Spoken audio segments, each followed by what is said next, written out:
Good morning my dear students, God bless you.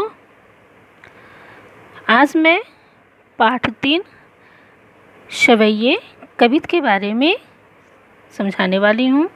आप लोग भी ध्यान से सुनेंगे। तो सबसे पहले है, यहाँ देखिए कवित में है बसंत के बाल रूप का वर्णन यहाँ कवि देव ने किया है। तो स्टार्ट करती हूँ। डार द्रुम पलना बिछौना नव पल्लव के, है ना। मैंने पहले भी आपको व्हाट्सएप पे समझाया था। डार द्रुम पलना बिछौना नव पल्लव के। बसंत ऋतु के आगमन पर कवि ने बताया है कि बसंत के आने पर वृक्षों की डालियां पलना बन गई है। डार द्रुम पलना, डार का मतलब डाली, द्रुम का मतलब पेड़ होते हैं, पलना बन गई है। बिछौना नव पल्लव के, और नए नए पल्लव यानी पत्ते कोमल बिछौना बन गए हैं। उसके शरीर पर आगे है, सुमन झिंगोला सोहे तन छवि भारी दे। उसके शरीर पर फूलों का सुंदर झबला, सुमन का मतलब फूल होता है, झिंगोला का मतलब ढीले ढाले वस्त्र होते हैं। तो उसके शरीर पर फूलों का सुंदर झबला बहुत ही आकर्षक लग रहा है। तन छवि भारी दे, उसके शरीर पर बहुत ही सुंदर दिखाई दे रहे हैं। यहाँ कविदेव कहते हैं, पवन झुलावे, हवा उसे झूला झुला रही है।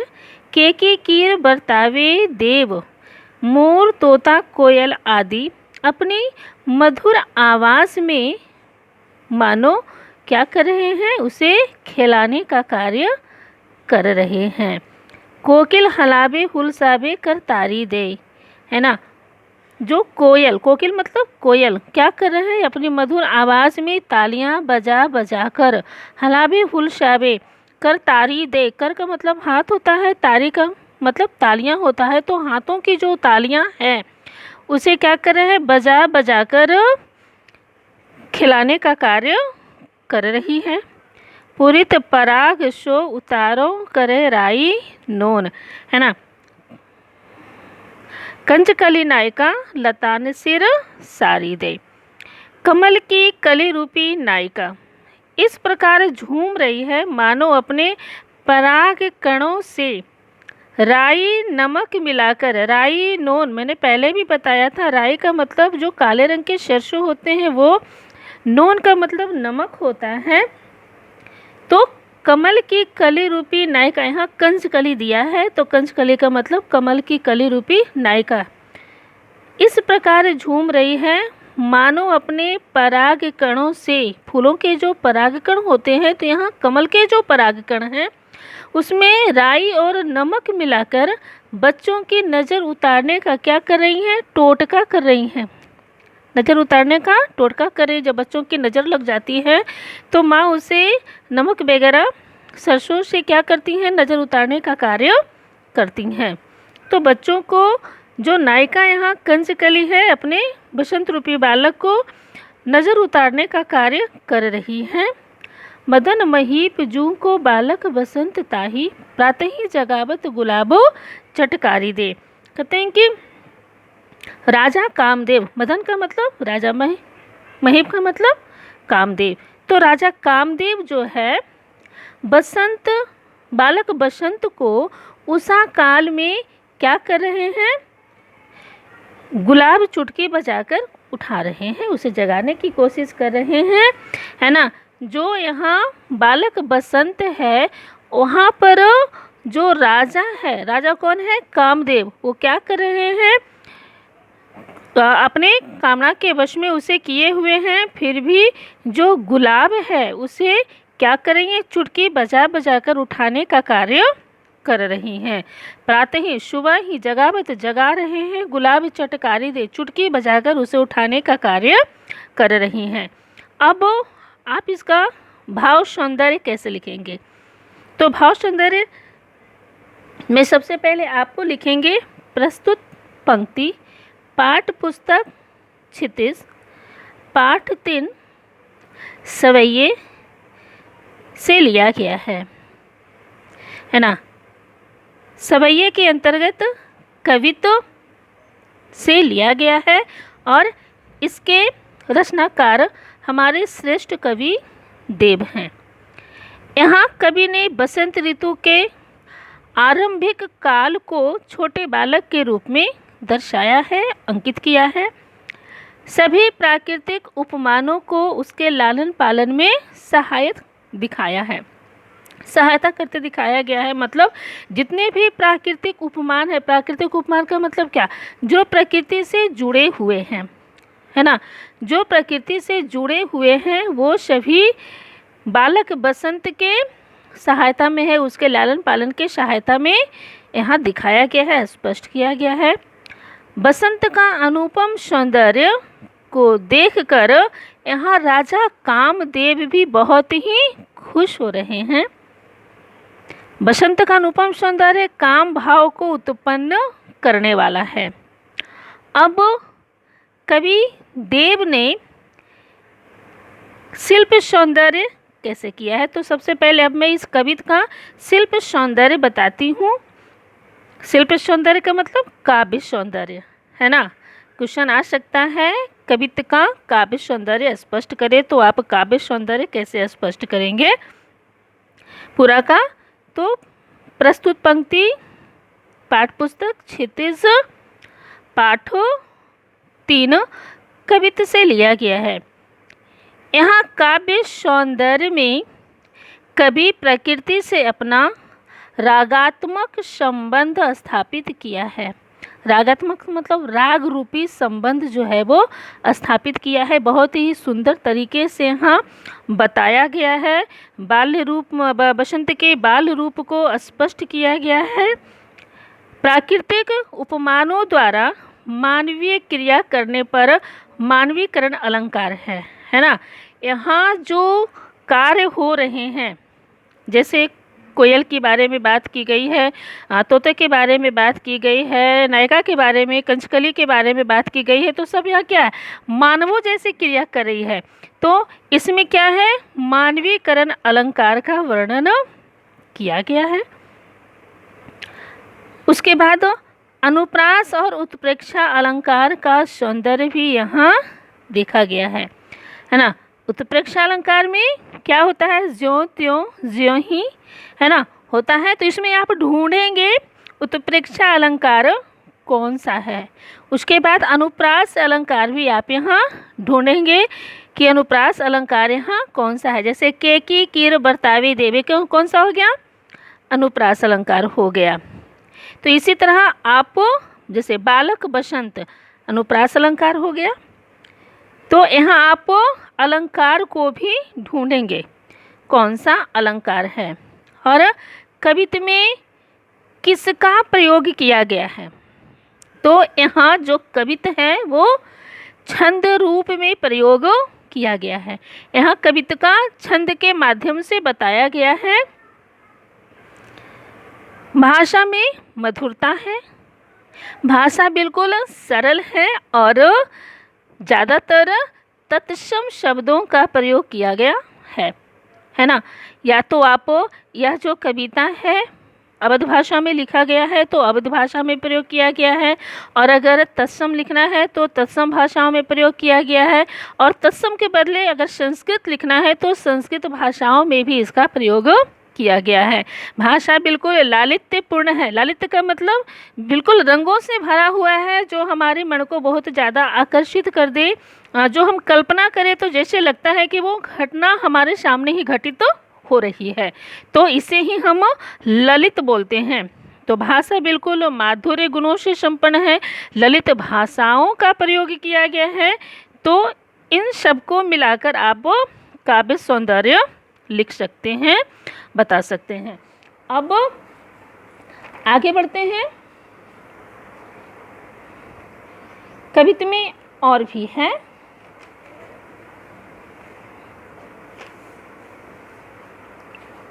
अब आपका जो नेक्स्ट कविता है ना, सबसे पहले सवैये था, उसके बाद कविता है जो बसंत रूपी के बाल्य रूप का वर्णन किया गया है। अब यहाँ जो कविता है ना, यहाँ कवित्व में राधा की सुंदरता का वर्णन किया गया है और दूसरा पूर्णिमा की चांदनी रात का वर्णन किया गया है ना। राधा की सुंदरता और पूर्णिमा की चांदनी रात का वर्णन किया गया है कि पूर्णिमा की चांदनी रात है ना कैसे दिखाई दे रही है, बिल्कुल राधा के सौंदर्य के जैसा दिखाई दे रहा है। तो आप पढ़ेंगे सबसे पहले फटिक सिलानी सौ सुधारियों सुधा मंदिर, है ना। फटिक, फटिक का मतलब स्फटिक एक प्रकार का पत्थर होता है। तो फटिक सिलानी सौ सुधारियों सुधा मंदिर, चांदनी रात के सौंदर्य का वर्णन करते हुए कवि ने कहा है कि क्या कहा है, फटिक सिलानी सौ सुधारियों सुधा मंदिर। स्फटिक, फटिक का मतलब स्फटिक का पत्थर होता है, तो स्फटिक की शिलाओं से सुंदर मंदिर निर्मित किया गया है। सिलानी मतलब पत्थर, सुधारियों मतलब सुधा मतलब स्वच्छ, सुंदर, सुधारियों मतलब निर्मित किया गया है, निर्माण किया गया है। उदधि दधि, है ना, इसके बाद दिया गया है उदधि दधि कोशो अधिकाई उमगे अमंद, है ना। यहाँ उदधि, उदधि का मतलब क्या होता है, समुद्र होता है, और दधि का मतलब दही होता है। तो पूर्णिमा की जो रात है ना, जो चांदनी रात है, दिखने से ऐसा लग रहा है कि दही का समुद्र अत्यधिक तीव्रता से उमड़ रहा है। अधिकाई का मतलब अधिक होता है, उमगे अमंद, है ना, उमगे अमंद, अमंद का मतलब जो कम ना हो, है ना, यानी कि बहुत ज़्यादा, उमगे का मतलब उमड़ना होता है। तो जो दही रूपी समुद्र है वो अत्यधिक तीव्रता से उमड़ रहा है। आकाश में जैसे लग रहा है कि दही का समुद्र तीव्र गति से उमड़ रहा है। बाहर ते भीतर लौ भीति न दिखाइए देव, है ना, यहाँ दिया हुआ बाहर ते भीतर लौ भीति न दिखाए देव। कहते हैं कि चांदनी रात का जो सौंदर्य है इतना स्वच्छ और इतना निर्मल है कि सब कुछ स्पष्ट दिखाई दे रहा है, यानी कि अंदर बाहर सब कुछ स्पष्ट दिखाई दे रहा है। बाहर ते भीतर लौ भीति न दिखाइए देव, यानी कि वहाँ पर कोई भी दीवार नहीं है ना, बाहर भी स्पष्ट दिखाई दे रहा है और भीतर भी स्पष्ट दिखाई दे रहा है। कोई भी भीति नहीं है, कोई भी दीवार खड़ा नहीं है, हम आर पार बहुत ही अच्छे से देख सकते हैं। तो चांदनी का सौंदर्य इतना स्वच्छ और निर्मल है कि सब कुछ स्पष्ट दिखाई दे रहा है। उसके बाहर या अंदर किसी भी प्रकार की कोई दीवार या रुकावट नहीं दिखाई दे रही है। सर्वत्र चांदनी का सौंदर्य इस प्रकार फैला हुआ है। उसके बाद दूध को सो फैन फैलियो आंगन फरस बंद, है ना। कहते हैं कि जो आंगन है ना, जो आंगन है जैसे लग रहा है कि वहाँ पर दूध का फेन, दूध को सो फेन फैलियो आंगन फरस बंद, तो दूध का फेन आंगन में बिल्कुल फैला हुआ दिखाई दे रहा है ना। फरस बंद मतलब बिल्कुल पूरी तरह से फैला हुआ दिखाई दे रहा है। इसकी रोशनी इस प्रकार फैली है जैसे स्पर्श पर दूध फैला हुआ दिखाई दे रहा है। तारा सी तरुणी, है ना, आगे है तारा सी तरुणी तामे ठाढ़ी झिलमिली होते। कहते हैं कि तारों से भरी रात इस प्रकार झिलमिल हो रही है। तारा सी तरुणी, है ना, तारों से भरी रातों तामे ठाणी इस प्रकार खड़ी है, झिलमिल होती और खड़ा होकर इस प्रकार सुंदर दिखाई दे रहे हैं। कैसे, जिस प्रकार सितारे जड़ित वस्त्र पहने युवती झिलमिला रही हो, है ना, जिस प्रकार सितारे जड़ित जो वस्त्र होते हैं, साड़ियाँ होती है, कोई महिला, है ना, पहनकर खड़ी है और उसी प्रकार वह जो आकाश का सौंदर्य है वो दिखाई दे रहे हैं। मोतिन की ज्योति मिलियो मलिका को मकरंद। अब यहाँ कह रहे हैं कि तारे मोतियों की आभा, है ना, जैसे लग रहा है कि तारों में मोतियों जैसी चमक आ गई है, और उसकी जो आभा है, उसकी आभा से मलिका के सफ़ेद फूलों के समान पराग कण बिखरते प्रतीत हो रहे हैं। मलिका को मकरंद, मलिका एक प्रकार का, है ना, फूल होते हैं, तो उसके जो पराग कण है, मलिका के जो मकरंद, मकरंद का मतलब पराग कण होता है, तो मलिका के जो पराग कण हैं वो, है ना, अपने पराग कण, फूलों के जो पराग कण है उसको बिखरते हुए प्रतीत हो रहा है। जैसे लग रहा है कि उसके जो पराग कण है पूरे आकाश में फैल गए हैं, और उसकी जो आभा है ना, वो मोतियों की भांति चमक रही है। मोती में जिस प्रकार रोशनी होती है, चमक होती है, वैसे ही आकाश में वह फैलता हुआ दिखाई दे रहा है, बहुत ही सुंदर दिखाई दे रहा है। आरसी से अंबर में आभा सी उजारी लगे, प्यारी राधिका को प्रतिबिंब शो लगत चंद।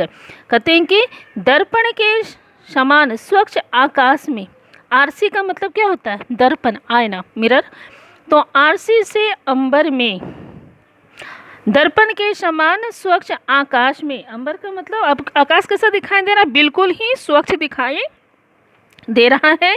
तो आरसी से अंबर में आभा सी उजारी लगे, दर्पण के समान बिल्कुल स्वच्छ आकाश में चांदनी से सराबोर, चांदनी से सराबोर मतलब चांदनी में डूबा हुआ पूरा आकाश, चांद अनुपम सौंदर्य से भरा हुआ है, और अनुपम सौंदर्य से युक्त राधा के प्रतिरूप जैसा लग रहा है।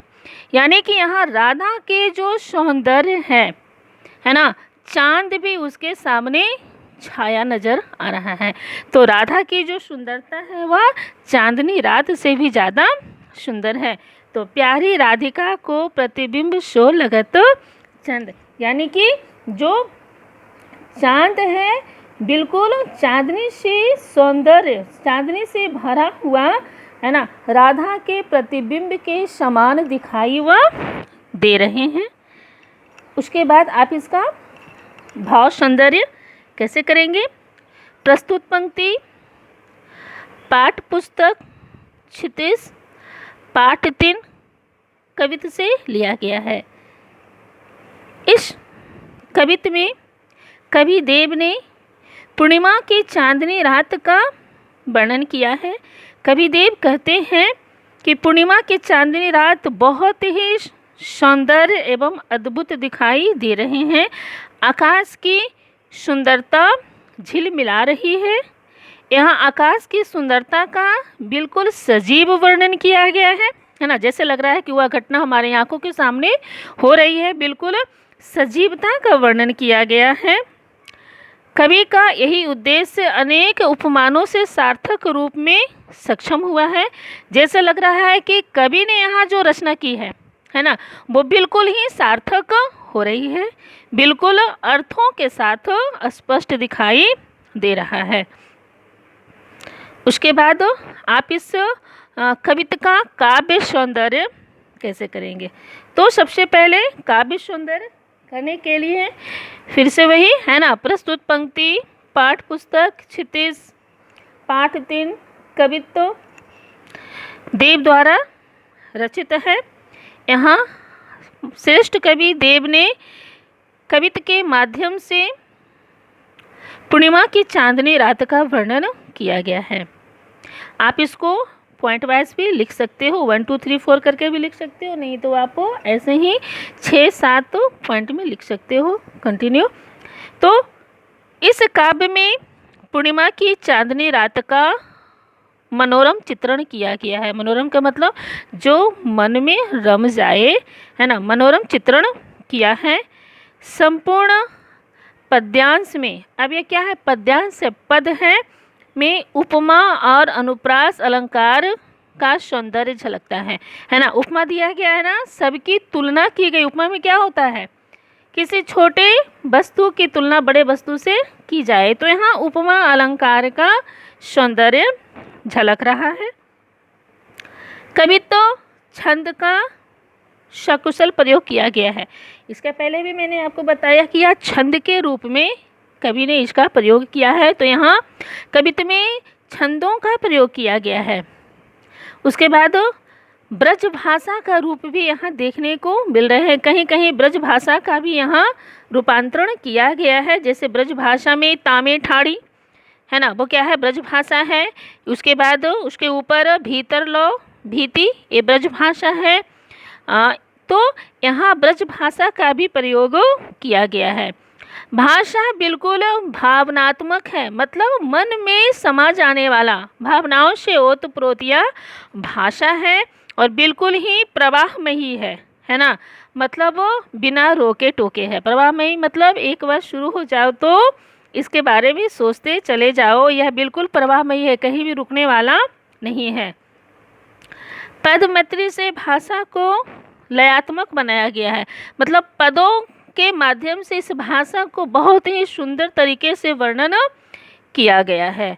तो इस प्रकार आप काव्य सौंदर्य भी लिख सकते हो, और मैंने जो कविता का अर्थ बताया आप अर्थ भी लिख सकते हो, और व्याख्या भी खुद से लिख सकते हो। भाव सौंदर्य भी मैंने यहाँ स्पष्ट किया है, शिल्प सौंदर्य यानी काव्य सौंदर्य भी मैंने यहाँ स्पष्ट कर दिया है। अगर इसके बाद भी कुछ समझ में ना आए तो कृपया आप सवाल पूछ सकते हो।